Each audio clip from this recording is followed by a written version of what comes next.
कोथिंबीर घेतलेली आहे मित्रांनो थोडीशी. यात काय टाकलं? लसूण. लाईट नसल्यामुळं गलसात चालू आहे कार्यक्रम. कोथिंबीर चालू आहे आता घ्यायची. थोडीशी कोथिंबीर काय आणि थोड्याशा मिरच्या. ही गवार आहे मित्रांनो सोलून पाण्यामध्ये ठेवले धुवायसाठी. मिरच्या तर तोडून टाकायचं चाललेलं आहे.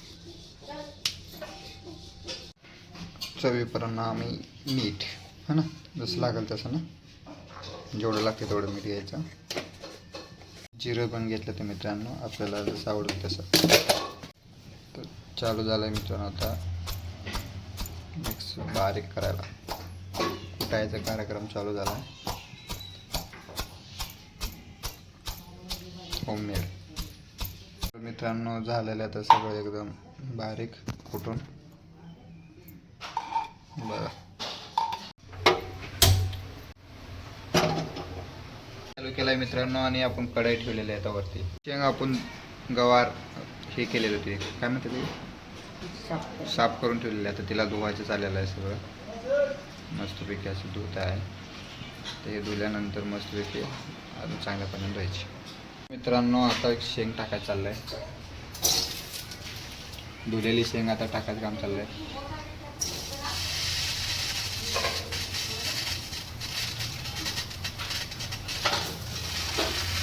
आईच्या हातची रेसिपी.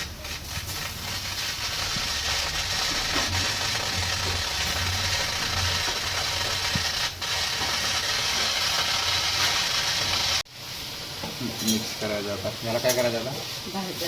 भाजायची. पूर्ण त्याच्यात मस्तपैकी भाजायची का?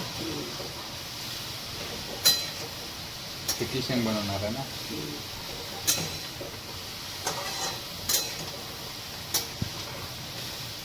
आता मित्रांनो तेल टाकायचं.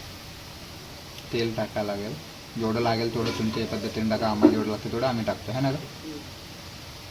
किती टाका? 2 पळ्या मिनिमम या शेंगा टाकायचं ना. किती शेंग आहे?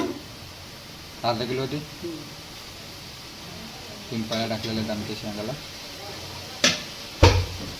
ते परत अजून मिक्स करून घ्यायचं.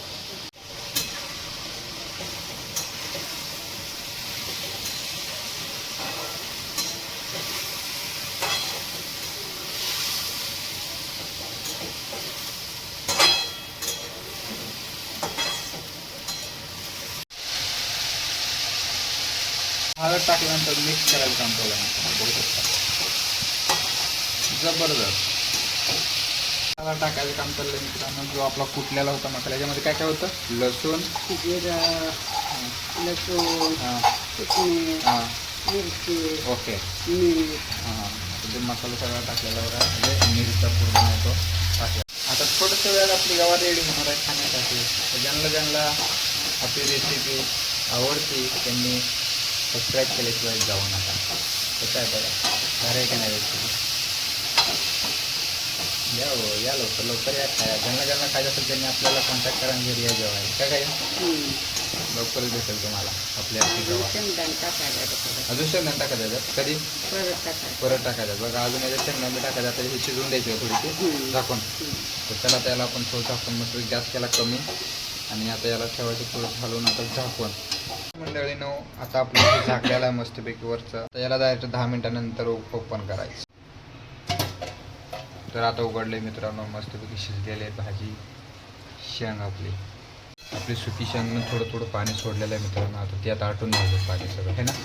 आता ते पाणी सगळं आटेल. सुकी सुकी एकदम फ्रायमध्ये सारखे शेंग बघू शकता कसे. Wow nice. कूट टाकायचं चाललं आहे मित्रांनो. आता कूट टाकायला घेतलेलं आहे. कूट जसा पाहिजे तसा कूट टाकायचा. मस्त असं आता भाजीचं मिक्स करून घ्यायची तूप है ना. मिक्स करायला चाललं आहे. ओके अशी तर अजून सुकी होऊन जाईल है ना. पाणी आटलं का अजून सुकी भाजी होऊन जाईल. तर तशी ठेवायची. आता हे पाणी आटेल सगळं. झाकून ठेवायचं फक्त 5 मिनटं है ना.